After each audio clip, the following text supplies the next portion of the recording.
Eyewitness News begins with breaking news. And our breaking news is a big win for the city of New Orleans and the mayor. Governor John Bel Edwards and Mayor LaToya Cantrell have announced a deal to provide the city millions of dollars to fix the city's streets and drainage system. The mayor and her staff have been pushing leaders of the tourism industry and the Morial Convention Center to make this deal happen for weeks, with the governor's office acting as negotiator. The deal announced this morning would provide $50 million in one-time money, $28 million of that coming from the convention center and $22 million of that coming from unspent money in the state hazard mitigation grant program. The deal is also providing $17.5 million over 5 years by delaying repayments to the city owes to the state for GO Zone payments. And joining us now is Clancy Dubose with Gambit. Thank you for coming in. First of all, this is a very complicated deal and a huge win for the mayor. It's a huge win for the mayor. It's a huge win for the city. It's a win for the citizens who have had to put up with all the issues at the Sewage and Water Board, which have been building for decades. And it's also a win for the governor, because he's the one, he wasn't really the negotiator, he was the broker. Yeah. When somebody asked me last week, what does the mayor have in the way of leverage? I said, she's got the governor. And that's a big leverage, because she was negotiating with the convention center and hospitality people. Well, the governor appoints the overwhelming majority of the convention center's board. So he's had a lot of weight. Yeah. That's real leverage. And we talk about, there is some money that is guaranteed. There are some other monies that'll have to go through some votes in the state legislature and voters in New Orleans. Yes.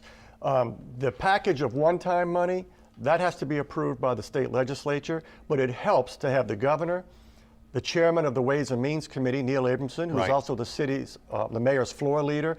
Although he's a Democrat, he's very much in line with and allied with the Republican majority in the House. And Walt Leger, who is putting together the Democrats, he has one of the key bills. So you have all the pieces are in place.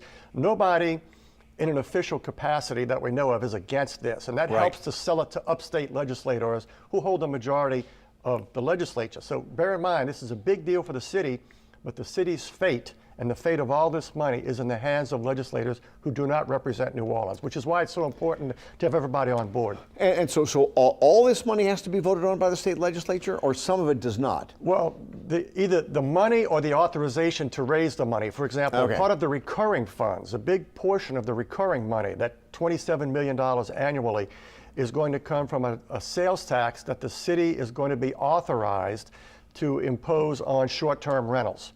It's going to equalize the tax on short-term rentals with those that are on hotels. That's been a big complaint, and that's part of the give and take on all this. The hospitality industry has been kind of stung by short-term rentals because they're cheaper, they don't have to charge the big sales tax. Well, now, one of the bills is to authorize the city council to have an election in the city, just in the city of New Orleans, to impose this tax on short-term rentals, which would equalize it to hotels, and that would generate money both for tourism marketing, 25% of it, and 75% of it would go into an infrastructure fund. All right. Very detailed, but this requires a vote of the people. I am out of time right now, but if all the hoops go through, they jump through all the hoops, how much will this mean for the city? Over a 5-year period, it'll be $200 million or more. That is big. Yes, that's really big. Clancy, thank you very much. Appreciate that.